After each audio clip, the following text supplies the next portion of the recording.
take my baby? Raleigh police say Thomas was shot and killed early Sunday morning outside a home on Single Leaf Lane.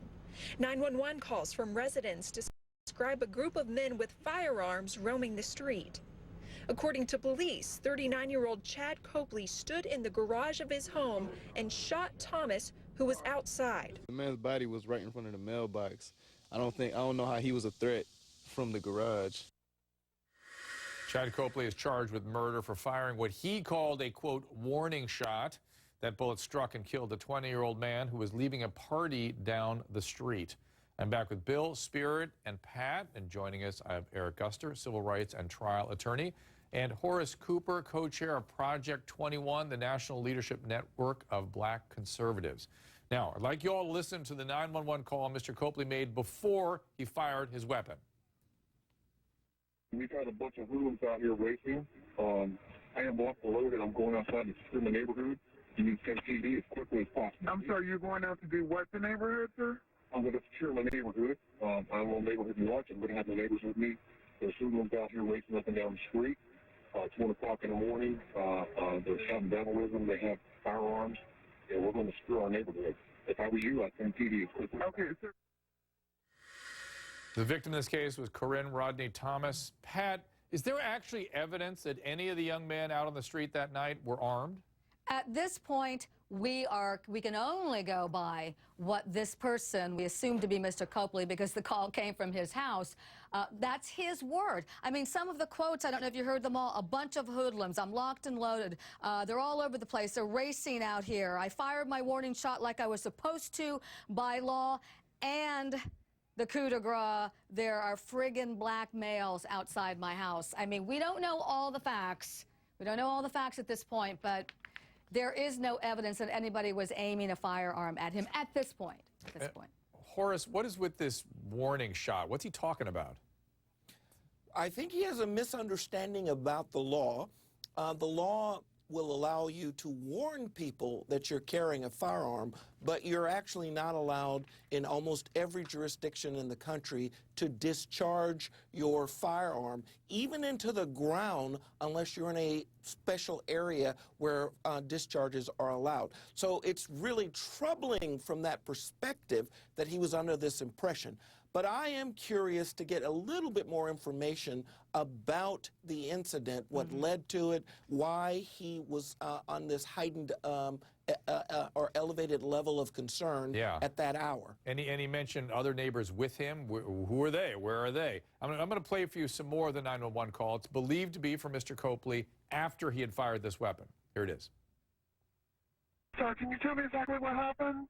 Yes, ma'am. We have our house is. We have a lot of people outside of our house yelling and shouting profanity. I yelled at them, "Please leave the premises." They were showing firearms, so I fired a warning shot, and we got somebody that got hit. Okay, so somebody was shot? Well, I don't know if they're shot or not, ma'am. I fired my warning shot like I'm supposed to by law, and we got people. They do have firearms, and I'm trying to protect myself and my family. Okay, who was it to come to your house? Ma'am, I don't know who they are. There's a park right down the road. Sir, did they just show up? Sir, did they just show up at your house? I'm going to send them over there, sir, but I need to know what's going on. Blackmail outside my working house firearms. Please send PD. Okay.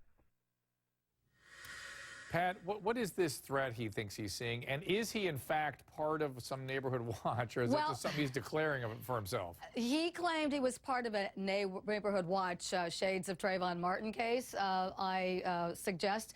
But here's the thing. People in that community say they've tried in the past to have community watch programs, and they never got off the ground, and that no one in that area knew of any security community watch program. No one is certain of what threat he felt. It's basically his word. But one thing I will tell you, on one of the 911 calls, and if I'm not mistaken, it was the dispatcher calling back to the house, a woman speaks first, and she said, I don't know anything. I'm upstairs with my kids. And perhaps his argument is going to be that he felt that his wife and children, just guessing here, were in some sort of a danger and he had to protect them. That's all we really know. All right, Eric, it's almost impossible not to draw correlates between this and Trayvon Martin. And the caller, and then I want to call, it makes it a racial issue. Is that what's at the core here? Yeah, this is a pattern just like George Zimmerman. This is out of the George Zimmerman playbook. This man called the police to try to establish why he was going to confront these people. Then he called back to try to give rationale and reasons why he shot this young man. Because according to what I've read, the shot came from inside the house. If a person is not on your property and not threatening you, you can't even fire a warning shot. And with him shooting him and ended up killing him, this is what the George Zimmerman case was all about. He's tried to set himself up to try to get his defense together, and it's a horribly weak defense. And Dr. Drew, this is going to be a nightmare for the community. Bill, do you agree with that? This is the problem. Go ahead, Horace. Go ahead, please. This is the problem. First of all, murder is one of the oldest laws in existence, thousands of years of existence, and we are always going to investigate incidents like this. When the gentleman comes and says that the problem here is this was all based on a racial animus, which is a very, very strange phenomenon.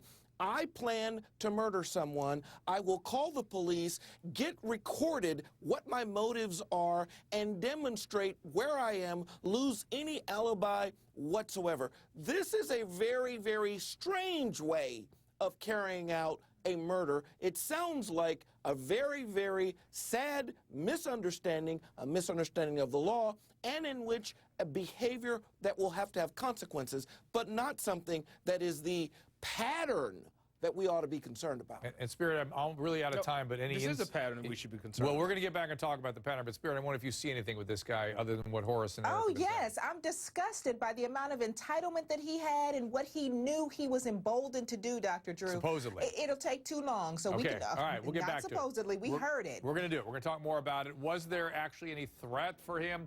Hear from a neighbor who was there. And later, a small Florida town coming to grips with the unthinkable. A 73-year-old woman in a police training course accidentally shot to death. And of course, we're also waiting for the NYPD press conference regarding the young man who was climbing the Trump Tower and pulled in and rescued by the New York Police Department. We'll hear from the police department. There's the press conference all set up, hopefully within 5 or 10 minutes. We'll be right back.